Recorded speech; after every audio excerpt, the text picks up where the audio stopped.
Wesh les potes, c'est Sacha450, du coup on se retrouve pour une nouvelle vidéo. Donc les potes, on se retrouve pour l'épisode 2 sur Skyward, voilà. Donc je vais vite fait vous montrer un peu ce qu'on a fait depuis le dernier épisode. Donc sachant qu'on n'a pas énormément avancé puisque on avait cours, etc. On n'était pas non plus hyper actif. Bon, moi j'ai essayé de me connecter à peu près tous les jours pour pouvoir faire les kits. Puisqu'ils m'ont rank mini YT là, donc c'est plutôt pas mal. Donc j'essaierai de vous montrer les kits tout à l'heure. Pour un peu voir ce qu'il donne, puisque je vais vous montrer à peu près ce qu'il donne. Les kits, voilà. Donc du coup, vous vous souvenez bien de la farm à blé, du coup, qui a pas bougé avec les tâches tout simplement juste en dessous. Ici, tout simplement, les cannes à sucre, ils n'ont pas bougé, les spawners, ils n'ont pas bougé. Enfin, les spawners qui étaient du coup ici avant, ils ont bougé, on les a déplacés. Je vous montrerai ça juste après. Donc là, je sais pas pourquoi il y a des éponges mouillées d'ailleurs. Je comprends pas trop pourquoi. Enfin bon, bref, elles sont mouillées. Du coup les potes, on a aussi avancé pas mal sur la farm à cactus comme vous pouvez le voir. Donc ouais. Ouais, j'ai pas de bloc de corde, je vais en acheter. Go. Ok, du coup bah voilà, j'ai pris un peu de bloc de corde, donc comme vous pouvez le voir, elle a quand même pas mal avancé. Là après notre but ce serait sûrement de l'étendre. Donc j'ai pas beaucoup avancé vraiment sur cette farm là, puisqu'en fait ce qui se passait c'est que je suis en train d'économiser mes clés de vote pour vous faire un opening prochainement.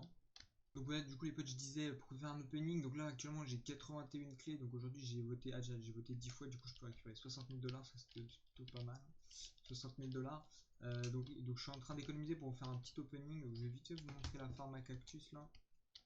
Donc elle est plutôt grande quand même, elle fait tout ça. Ok, donc voilà les potes, là on est tout simplement à l'arrivée des cactus, donc bon là j'ai récupéré tout à l'heure en rentrant, mais c'est vrai que ça produit plutôt pas mal, donc là on a ouais, plus ou moins je pense 3 WC de produits, donc c'est plutôt rentable quand même. Donc là ça me fait, bon là j'ai mon inventaire qui est plein de trucs pourris, mais du coup ouais, voilà, ça produit plutôt pas mal, donc c'est une source de revenus un peu passive en fait, puisqu'en fait ce qui se passe c'est que les cactus ils sont produits alors que nous on construit l'île ou on farm tout simplement autre chose à côté. Donc voilà. Ok, du coup les potes, là on se retrouve au dessus de l'île, donc cette maison là il me semble que vous l'avez déjà vue. Bon, il va juste falloir que je casse ce pilier de bois là. Donc on a construit une nouvelle maison là-bas.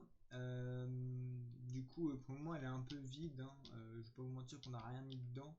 Au départ on voulait mettre les spawners en fait à l'intérieur, mais du coup on les a mis à un autre endroit, donc voilà, donc elle est un peu vide.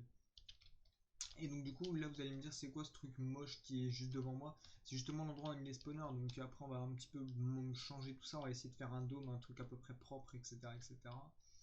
Donc je vais vous montrer vite fait l'intérieur. Ok, du coup les potes, on se retrouve du coup à l'intérieur de notre warp. Donc ici tout simplement vous faites /iswarp avec un, enfin voilà, comme ça tout simplement. Vous mettez mon pseudo derrière. Donc du coup vous pourrez accéder tout simplement à mon warp qui est normalement ouvert tout le temps. Donc hop, ça vous téléporte ici. Donc ici vous avez 8 spawners à squelette, je vais essayer de vous les montrer. Donc là ici vous en voyez, il y en a 3 là. Après il y en a encore 3 sur ce pilier là et 2 ici, donc ça fait 8. Donc du coup voilà, donc on les a mis louables histoire qu'on se rentabilise un peu, parce que c'est vrai que c'est pas hyper rentable non plus. Donc ici on met des potions de force en vente pour que vous puissiez les one shot tout simplement, parce qu'on n'a pas encore de beacon. Or bah, sachant que nous on a une petite épée quand même de farm, voilà, sympathique pour pouvoir les one shot. Oula, ça lag un petit peu, le serveur il lag un petit peu, c'est mon PC, non, c'est bien le serveur, donc voilà, donc c'est plutôt sympa, vous pouvez les one shot si vous avez une smite 5, ou sinon vous pouvez acheter une petite potion de force pour pouvoir les one shot. Du coup ici les potes, il y avait une petite machine à don en fait, qui est morte bah voilà le 14, donc en fait c'était considéré comme un casino, donc du coup bah ils nous ont tout simplement pété notre truc. Donc si vous voulez je peux essayer de vous montrer quand même comment ça fonctionnait. Donc en fait ce qui se passait c'est qu'ici il y avait des lots, vous voyez. Ici en fait ce qui se passait c'est que c'était rempli de papier. Du coup on pouvait acheter un papier, ce qui activait la machine. Et donc là ça nous donnait du coup 3 items en fait. Et en fait ça vous drop un item, si vous, là par exemple on a eu une épée, bah du coup voilà j'ai gagné un bloc d'or. Et par exemple quand on a les trois quand on avait les trois épées en diamant, on pouvait obtenir un gros lot, donc c'est à dire un autre bloc ou un spawner à cochon avant, tu vois. Mais bon maintenant du coup ça a été tout fermé. Aussi les potes, du coup je vous ai pas montré qu'il y a un petit top donateur ici, donc c'est un peu tous ceux qu'on financé pour l'île en fait, tous ceux qui ont participé à trucs. Donc le plus gros c'est l'ennemi en fait, voilà. Et donc du coup je vous laisse voir ça à peu près tout le monde. Donc il y a à peu près tout le monde, enfin tous ces personnes là ils ont déboursé entre 15K et 630K. Donc franchement merci à eux, ça nous a permis quand même de pas mal avancer sur l'île. Ok, du coup les potes aussi, ici je sais pas si j'en ai parlé, je sais même plus ce que je raconte, mais donc ici on a une petite farm à pumpkin et à melon tout simplement pour les quêtes. Donc en fait ce qui se passe c'est que là je vais essayer de faire les quêtes que j'ai tout simplement dans mon inventaire. Comme ça on ira les ouvrir juste après. Donc là j'ai cassé des bûches de bois, cassé des blocs, posé des blocs de terre et récolté des melons. Donc on va essayer de se faire tout ça. Sachant que j'ai aussi farmé quelques quêtes au préalable hors cam pour pouvoir les ouvrir avec vous juste après.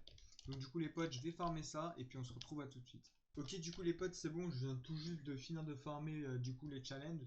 Donc là j'en ai quand même pas mal, donc je vous propose de tout de suite commencer, histoire que la vidéo ne dure pas non plus trop longtemps. Donc du coup là on va commencer par le challenge journalier, donc c'est un challenge qu'on a tous les jours. Donc du coup j'ai eu 8 blocs de diams, un sticky piston et un challenge mystère. Oh, 50 000 $ c'est plutôt pas mal. On va juste regarder le nombre de challenges qu'il me faut encore. Ah voilà, on est à 34 sur 100 pour débloquer le challenge rare. Du coup je pense que là ça va pas mal nous avancer. Je sais pas trop combien j'en ai mais j'en ai pas mal. Du coup on va tout de suite commencer. Donc le premier challenge on obtient 2 éponges, un steak de pochette granite, ça pue. Par contre l'œuf de PNJ vraiment c'est plutôt pas mal. Ça vaut environ 80 000 $ au shop. Alors 8 blocs d'or. Une pelle à spawner ça vaut environ 50-60 000 $. Et une eau shérif ça vaut environ 60 000 $ aussi, donc c'est plutôt pas mal. Ensuite on obtient encore 4 blocs de diams, 15 000 $, ainsi qu'une autre faux shérif, donc ça c'est plutôt pas mal. Après nous les faux shérifs on les utilise surtout pour farmer le blé. Hein. Oh, 3 challenge mystères, donc du coup là le premier on obtient un kit de réparation, c'est pas ouf. 30 000 $ et 15 000 $, donc en vrai ça va, c'est quand même pas mal de thunes. Ensuite, on s'obtient un petit challenge mystère, enfin le petit récompense mystère, un petit kit réparation, de la terracotta et de la sandstone, c'est pas folichon. Ensuite, encore de la terracotta, une ou du shérif et 30 000 $. Ok, c'est plutôt pas mal, donc on va pouvoir récupérer les petits challenges. Ensuite, on obtient encore un stack de terracotta, 30 000 $ et 15 000 $, ça fait 45 000 $, donc c'est plutôt pas mal. Ensuite, on obtient un kit de réparation rare, 15 000 $ et de la prismarine, du prismarine. Je crois que c'est. Ouais, enfin bref. Un stack de blocs de quartz, ça c'est pas mal pour faire la plateforme.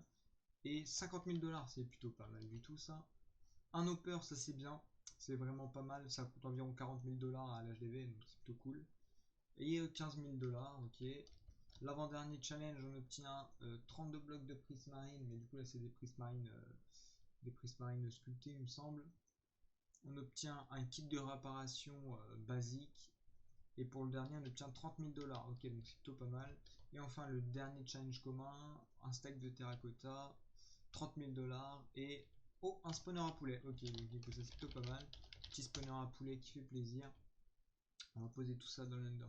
Enfin, dans le coffre de faction, j'appelle ça un under chest, mais c'est un coffre de faction. Donc, ouais, c'est plutôt pas mal. On a pas mal de faux. On a deux petites pelles à spawner, des petits blocs, etc. etc. Du coup les potes on va aller tout de suite se mettre on va peut-être se placer le petit PNJ, donc on va le mettre là-dedans. Oui, je sais que c'est un petit peu moche tout ce qu'on fait parce que c'est un peu n'importe quoi, mais sûrement que par la suite on le changera et on obtient un vieux PNJ qui sert à rien. Ok, du coup les potes, j'ai rien d'autre à vous montrer pour cette vidéo, donc du coup je pense que dans la prochaine vidéo on essaiera sûrement de tryhard les challenges pour débloquer le challenge rare, ou sinon je vous fais l'opening dans le prochain épisode de Clayvod, je sais pas encore. Ça va être en fonction de si j'ai vraiment pas mal de clés ou pas, sachant que là j'en ai que 80 et quelques. Donc ouais, si aussi ce que je voulais regarder c'est le nombre de challenges. Voilà, on est passé à 46, du coup ça fait qu'on en a fait 12 de mémoire. 12 ou 13, enfin bref, je crois que c'est 12, je sais plus combien on en était, mais enfin bon. Du coup voilà les potes, du coup j'espère que la vidéo vous aura plu. Sur ce c'était Sacha450, allez, peace.